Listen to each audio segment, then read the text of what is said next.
Good evening, and welcome to the Obsidian Cabaret. Tonight, we draw back the curtain and speak with designer Graham Gentz, the creative mind behind the TTRPG Under the Autumn Strangely. What follows is an abbreviated version of our conversation. The full interview is available on the Obsidian Cabaret's Patreon. This interview has been edited for clarity and flow. If you are sitting comfortably, then we shall begin.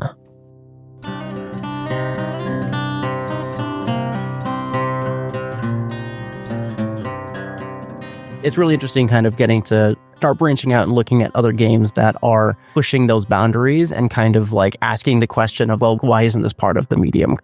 Yeah, and rules light is one of those things too, because again, people are trying to like struggle to find definitions of what these things mean.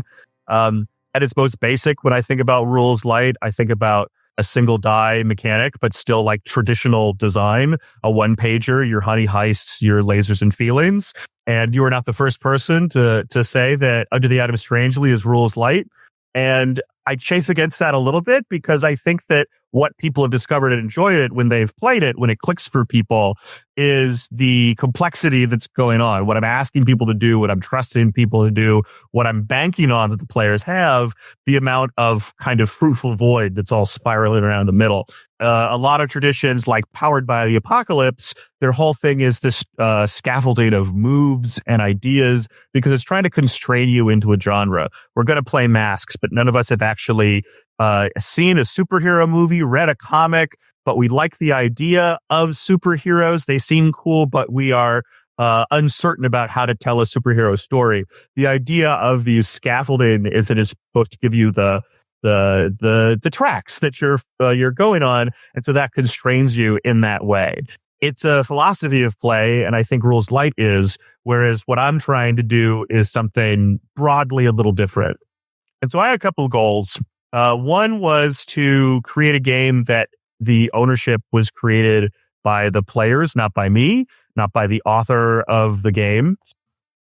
I wanted the buckets laid out before. Okay, I want you to bring these elements into the game. That's the stone soup. The Traveler, I want you to provide these details. The Arcadian, provide these. The Terror, this. So that's the kind of input. And the procedure is so that everyone is equally actively listening to each other and not knowing what the answer is, when in actuality, we're all narrative making machines. And the joy of it is the fact that people are surprising themselves and being able to completely create what's happening as they go. It's not hand-holding, but it's all shared. It's all people going in the middle. Many of my designs kind of fall in this line. I'm looking for people to kind of detach, unhook their expectations about what these things are. GM-less games are a perfect example because you come in with an immediate philosophy that things can be different and should be different. And so the conversation is just one step ahead. You don't even need to understand this hierarchy or flattening it or what it means to share or what it means to listen. And so things that I'm adding or playing with or ideas that I'm banking on essentially is that players already have everything they need. It's just getting there and then me be able to step away so that everybody's doing that thing that I want, which is high-fiving and hugging and saying, this is an amazing thing that we did. I, for me, love this moment in which somebody who's only been a player and is there is like, you got to do it now. Woo! And you push them into the deep end. And it's okay because everyone else is equally there. You're sharing in the responsibility. It's just that little moment where they get to be alone and then it's back into the shared idea.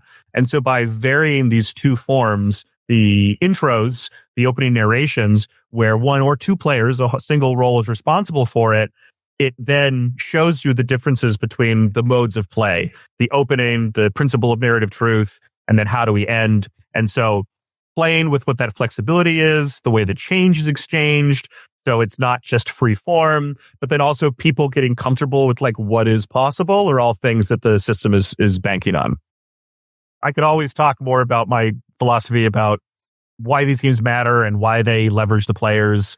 The thing that I've gotten from other designers and players is that like their shock at like, hey, it's first the thing. It's like, oh, it's so rules light. But then also like when I design my games, there's all these guardrails that we're trying to put in. I'm overdoing it, but you just like push it out there. And I'm like, yeah, because I know people can do this. And it does feel overwhelming in the middle, but then the constraints are there about like trusted in players to kind of do this stuff. The idea, how do you achieve the dreamlike logic?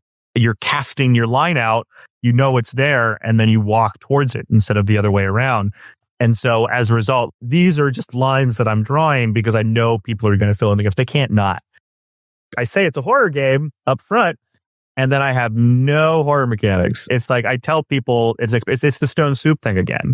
You come in with this thing and then you go hands off. And then I've played games that are, or facilitated games that I wasn't even a player. I would just sit there at the table, teach the rules, and basically never interrupt, unless somebody was like having a hard time. If they quote unquote got a rule wrong, I would not interrupt. I'd be like, no, you're doing it. Like you're finding the path that is making sense to you. And if you do it something differently, it's because of the way you heard me or the way I explained it.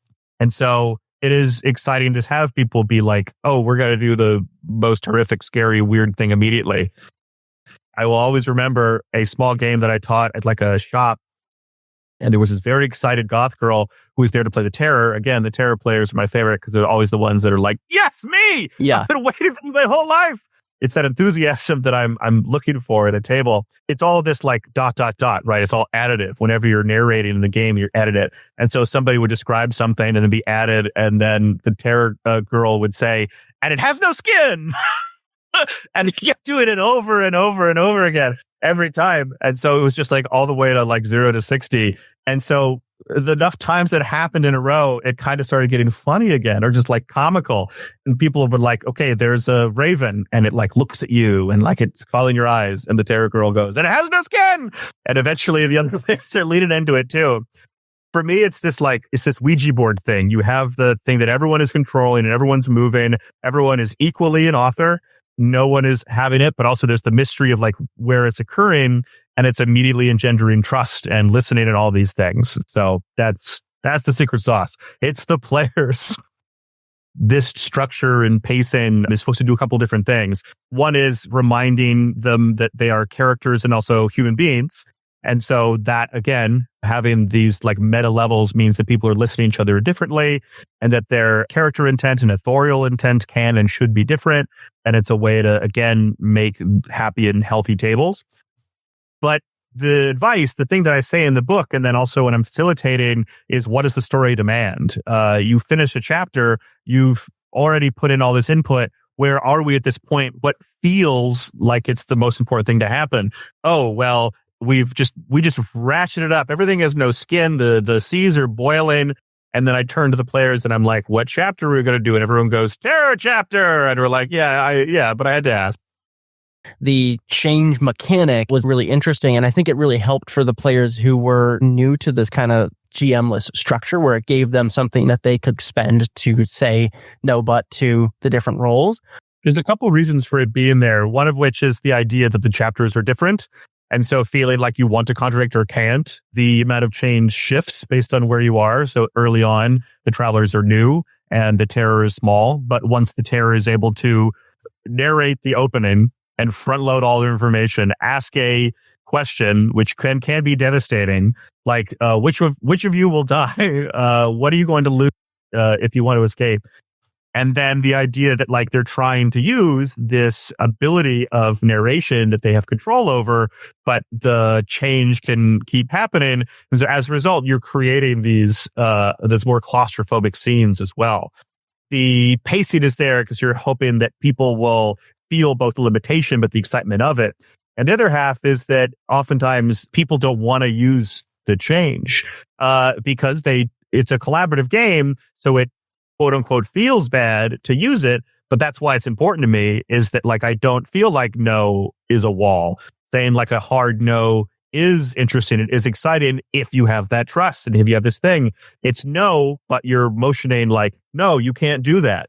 Like you want people to come on, and that takes relationships and trust, or a procedure that has that kind of explaining as being part of it. The idea of having it monodirectional is also thematic. of course, the terror is the only one who can contradict the traveler. The traveler is the one that's lost in this place. And so what is the role narratively and mechanically of the terror? The traveler is desperately trying to find normalcy. They're in this strange place, and they can contradict the Arcadian, the place itself, and these like kind of oddities, and be like, no, it's actually reminds me of my grandmother. It's a little more common. And the terror is this kind of abstract thing or an actual entity, but they are of the never was. So what is this role of the oftentimes more abstracted Arcadian? Well, you can kind of backdoor help the traveler in many ways, or reduce what the terror is able to do. And this is how I imagine the game. But in practice, again, with these flexibilities, I have found some really surprising actions that players have done. I ran a game where the traveler ended up being a pretty powerful antagonist, and the terror was extremely sympathetic. It was a fascinating session, and it occurred because of choices being made, the mechanics being used by the players, and the players listening to each other. It was fascinating. That sounds awesome. All right. Well, thank you so much, Graham. I really appreciate you taking a good chunk of your afternoon to chat, and your insights are really valuable. I really enjoyed chatting. Yeah. Thanks for reaching out. I look forward to checking out what you do, and thanks for talking.